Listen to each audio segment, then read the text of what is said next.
I'm 89 years old, and I finally understand what freedom feels like. For 50 years, I carried a secret that nearly destroyed me from the inside out. My wife Margaret had been living a double life, and I discovered the truth in 1974 when I was already 46 years old. 6 weeks ago, a woman named Linda showed up at my apartment in Boston. She's 52 years old now, with Margaret's sharp cheekbones and that same determined walk. She's my wife's daughter from another relationship, and when my children learned about her existence, everything they believed about their mother crumbled into dust. But I'm getting ahead of myself. Let me take you back to the beginning, because you need to understand who we were before everything fell apart.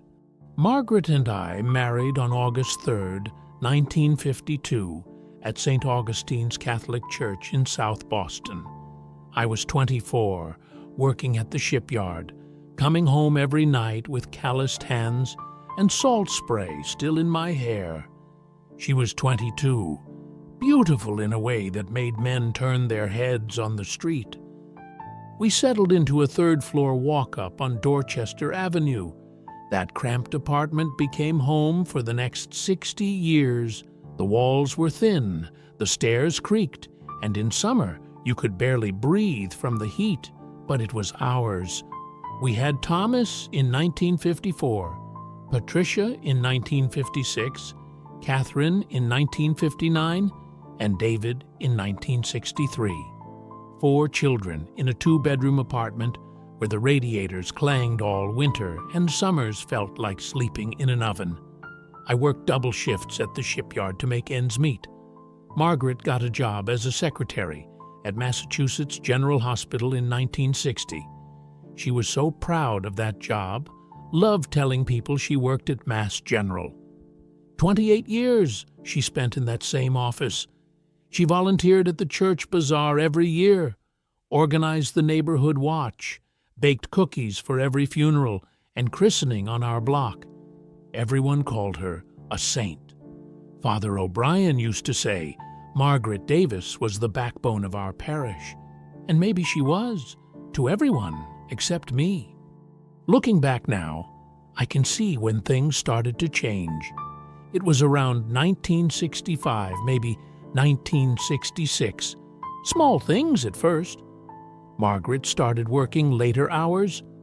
Hospital fundraising committee, she'd say, or administration meetings. She'd come home at 8, sometimes 9 at night, tired but with this glow about her that had nothing to do with filing paperwork. We stopped talking like we used to. Our conversations became about the children's report cards, the leaky faucet, what bills needed paying. We became roommates who shared children and a last name, nothing more.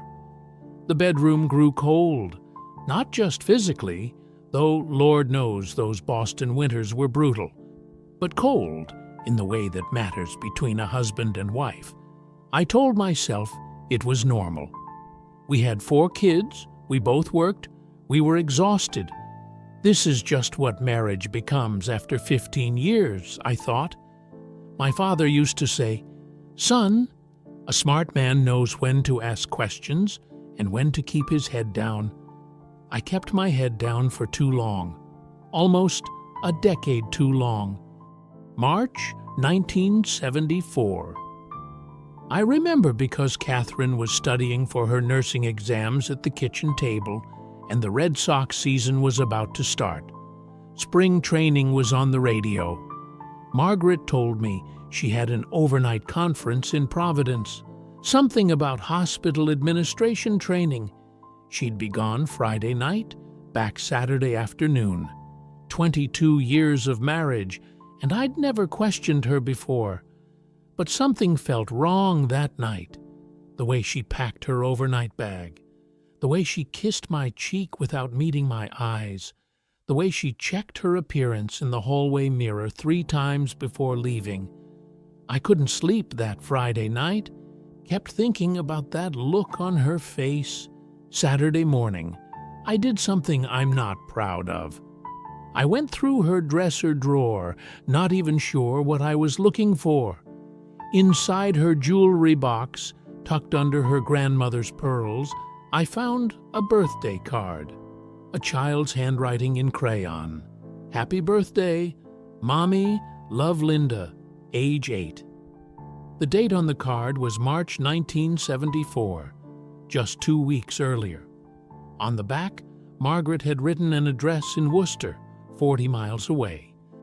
Margaret came home Sunday evening. I was sitting at the kitchen table with that card in front of me. She saw it and stopped dead in the doorway. Then she sat down across from me, and I saw something in her face I'd never seen before. Relief, like she'd been waiting for this moment. His name was Richard Morrison. We had an affair from 1965 to 1973. Linda was born in 1966. Richard died last year. She has no one else. 8 years, my wife had maintained an entire separate relationship while I worked double shifts to pay for our children's Catholic school tuition. I should have divorced her. You're thinking it right now, I know. But it was 1974. I was 46 with 4 children between ages 11 and 20. In our Irish Catholic community, divorce was a mortal sin. My mother would have disowned me. The church would have shunned us. And if I'm being honest, I was terrified of being alone. So I made Margaret agree.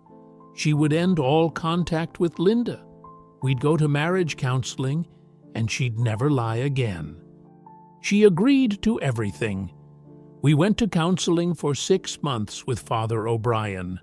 Margaret cried, apologized, promised to be better, and I became someone I didn't recognize, suspicious, controlling, cold. I monitored her schedule like a detective, checked the mileage on her car, called her office randomly during the day. I went through her purse when she was in the shower. Our marriage became a prison where I was both guard and prisoner. My children noticed, but didn't understand. Thomas once told Margaret at Sunday dinner, "Ma's the steady one. Dad's completely lost it lately." Patricia said it worse one evening. "Dad, why are you so angry all the time? Mom never acts like this. What happened to you?" Like I woke up one morning and chose this bitterness. And here's the part that haunts me. Margaret never stopped seeing Linda. For 33 more years, she drove to Worcester twice a month. Birthdays, graduations, holidays, weddings. The counseling was theater. The promises were lies. I became a tyrant protecting a marriage that was already dead, and my children thought I was the problem. Margaret died November 12, 2007. Stroke. She was 77. 500 people came to her funeral. The priest called her a pillar of compassion. I sat in the front pew and felt nothing. After she died, my children drifted away. Thomas moved to Seattle, Catherine to Miami, David to Phoenix. Patricia stayed in Boston but visited less and less. I've been alone 17 years. Then 6 weeks ago, Linda knocked on my door. 52 years old with Margaret's eyes. "Mr. Davis, I believe Margaret was my mother." I let her in. She showed me 50 years of Margaret's secret life. Photographs, letters, grandchildren I never knew existed. Margaret had attended Linda's wedding, held her babies, had an entire parallel family. I called Patricia that evening and told her everything. 50 years of secrets spilling out. She cried, "Dad, that's why you were so hard on us." "Yes. Why didn't you tell us?"